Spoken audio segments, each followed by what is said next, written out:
We talked for a few more minutes, but then my husband and mother-in-law stopped smiling. "Laura, are you okay?" my husband asked impatiently. "What?" "Oh, it's nothing," I replied. I knew my husband had something planned. Suddenly, my mother-in-law stood up. "Ouch, oh," she cried, rushing to the bathroom, holding her stomach. "Mom, are you okay?" my husband asked, worried. "Why does my stomach hurt so much? This can't be. Laura, did you switch the tea?" "I did, me and your mother." "Why did you do that? What's wrong if I switched the tea? My name is Lara. I'm 30 years old and I work in an office. My husband, Joshua, and I have been married for 2 years. We met at work when he joined our company from a client I was working with. At first he struggled to adjust, but the next time I saw him, he seemed to be doing well. I thought he was smart. We got closer, started going on dates and having dinners together. He confessed his feelings for me, and we officially started dating. Our relationship went smoothly after that. He proposed and we got married. I felt our new life was going very well. Joshua isn't good at cooking, so I always cooked. In return, he did the cleaning and laundry. He also took out the garbage, which was really helpful. But recently his behavior towards me has changed. He used to follow me everywhere and always wanted my attention when we were at home. I had to tell him to be patient, almost like training a puppy. But now he rarely shows me affection. He used to talk to me in a sweet voice, but lately he's been rather cold. "What's for dinner?" he asked. "It's hamburger, your favorite," I replied. "Okay," he said. It didn't seem like he cared much. I went through the trouble of cooking something special for my husband, but his response was distant. It feels like he's lost interest in me. He used to be so loving. I hope he'll treat me kindly again someday. And it's not just my husband. There's someone else who's been bothering me, my mother-in-law. Ever since we got married, she's been critical of me. "Hey Laura, why didn't you prepare snacks?" "I'm sorry, but you came over unexpectedly. You should have expected it and had something ready." No, that wasn't possible. Until recently, my husband always supported me and stood up to my mother-in-law, but now he's started siding with her and criticizing me. I don't think Laura is considerate at all. "A wife should always be ready when my mother visits," he said, agreeing with my mother-in-law. "You never know, I might leave you if you keep this up," he threatened, talking about divorce. It hurts because he wasn't like this before. I feel a mix of sadness and a desire to trust him still. Then something unbelievable happened one weekend.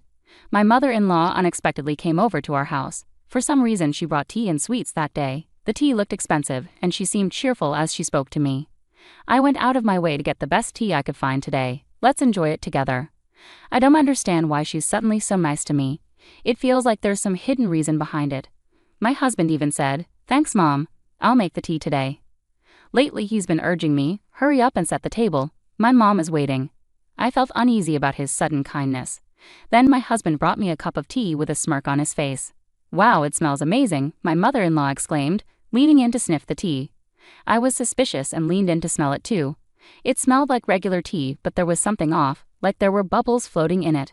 This couldn't be good. I knew I shouldn't drink it, but what could I do? I wondered if there was any way to switch this tea without them noticing. "Oh, by the way, mother-in-law, your favorite Korean singer was on the music show the other night, and I recorded it. You can watch it if you want," I said. "Really? I'll watch it right now," she replied eagerly, getting up to find the remote control. "Oh, wait, aren't there any snacks? You made tea but forgot about the snacks," I mentioned to my husband. My husband can be a bit touchy, so he easily gets defensive. I was just about to do that. "Give me a moment," he responded, going to fetch the plates and snacks. While they were distracted, I quickly swapped my tea with my mother-in-law's, just as they returned to the table. "Shall we have some tea?" I suggested. "It's quite a nice cup of tea, isn't it?" My mother-in-law and husband started drinking their tea and watched me closely as I took a sip of mine.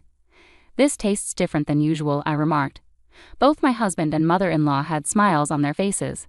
"Yes, I know, I made sure of it," my husband said. "Yeah, it's delicious," added my mother-in-law. They chuckled at my comment about how good it was. "Yes, it's very good," I said, finishing all the tea. My husband and mother-in-law still had smiles on their faces. We chatted a bit more, but their smiles eventually faded. "Laura, are you feeling okay?" "What?" I responded. "No, it's nothing," my husband said impatiently, clearly up to something. Then suddenly my mother-in-law stood up. "Ouch, oh." She hurried into the bathroom, clutching her stomach. "Mom, what's the matter?" "Why do I have such a stomach ache? Oh no, this can't be happening." "Hey Laura, did you switch the tea?" my husband asked urgently. "I swapped mine with your mother's," I admitted. "What? Why would you do that?" "What's wrong with swapping? Does that mean there was something wrong with the first tea you gave me? No, it's just that. Tell me the truth or you won't be able to handle the consequences, and your mother will be in danger, I insisted. Reluctantly, he admitted, I actually put a large amount of powdered laxative in your tea. Wow, no wonder she got a stomachache. Large doses of that stuff can be really dangerous. Seriously? Call an ambulance, he said quickly. Okay. That's how my mother-in-law ended up being taken away in an ambulance. My husband was visibly upset and hurried to go with her. Meanwhile, I decided to pour the tea he tampered with into a water bottle to keep as evidence. I'm taking this to the police to file a report. While my husband and mother-in-law were at the hospital, I made the decision to pack up my things. I called my parents and asked them to help me move out. When I arrived at their house, my husband called. My mom's in bad shape. She'll be in the hospital for a few days. Can you bring her some clothes and things she needs? He asked urgently. What? No, I can't do that, I replied firmly. You have to. She's in trouble, and you're my wife. Please, he insisted. I can't do this anymore. I'm filing for divorce, I said decisively. Divorce? I exclaimed. When I mentioned the word, there was a moment of silence from my husband. I understand. If that's what you want, then fine. But since you're the one asking for divorce, you don't get any share of our property, he replied coldly. What are you saying? You're the reason for this divorce, so I deserve my fair share, I retorted. Don't be absurd. I'm not giving you anything. This divorce is your decision, not mine, he argued. I'm appalled. You're the one who tried to make me drink that tea with laxatives. How can you deny your responsibility? Besides, I have strong evidence against you, so you will face consequences, I said firmly. But before I could elaborate, he hung up on me. I realized I had a lot to do, like finding a lawyer, so I let it go for the moment. Later, my husband asked me why my belongings were missing from the house. He blamed me for the house being in disarray because I wasn't doing my chores. I received many unreasonable and selfish messages.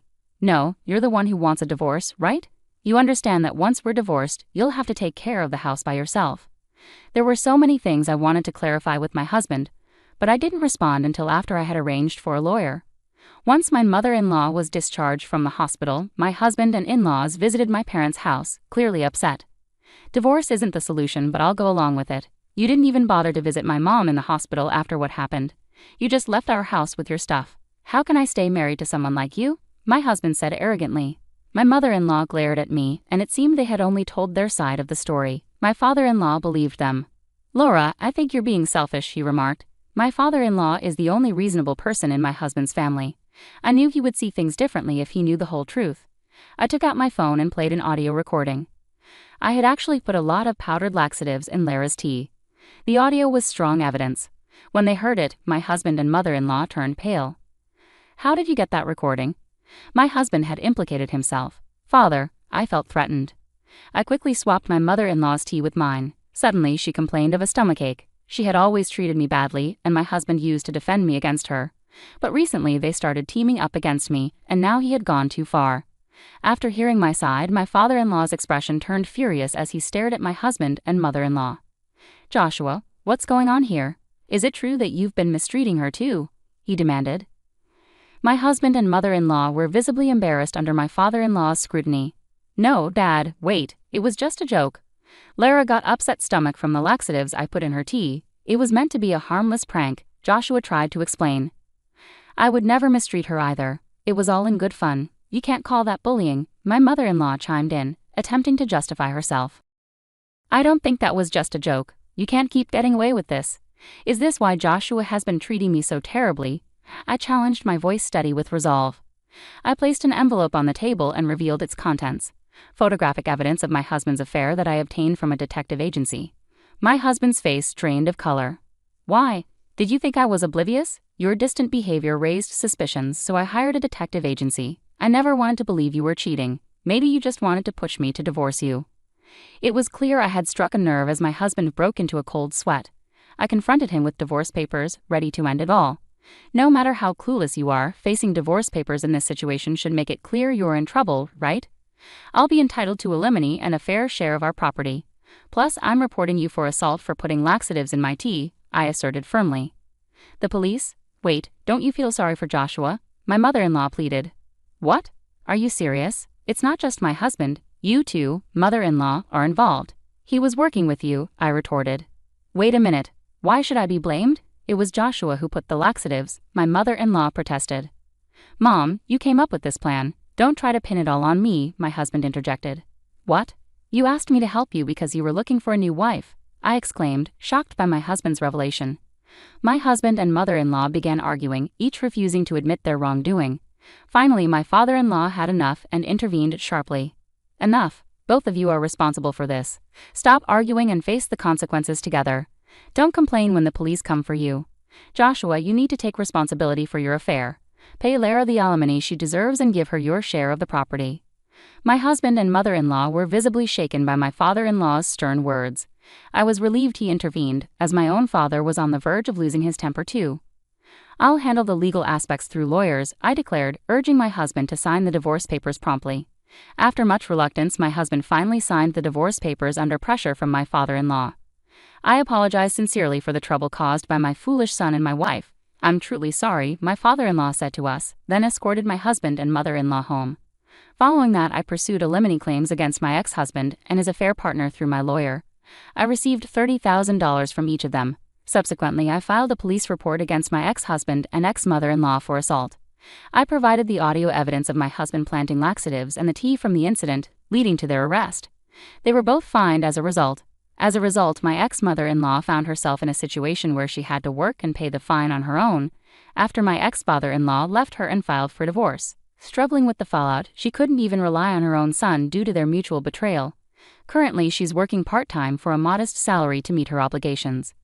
Meanwhile, my ex-husband faced repercussions from his affair partner, who was furious that he had misled her about their future together. She demanded alimony, and my ex-husband, unable to handle the situation, borrowed money to pay her off in a lump sum. This sudden payment caused the affair partner to disappear from his life entirely. In short, my ex-husband found himself abandoned by both me and his affair partner, burdened with significant debt. It's a situation he brought upon himself and truly deserves. On the bright side, I achieved what I wanted, securing my share of the property, which brings me relief. I'm currently living independently in an apartment and working hard.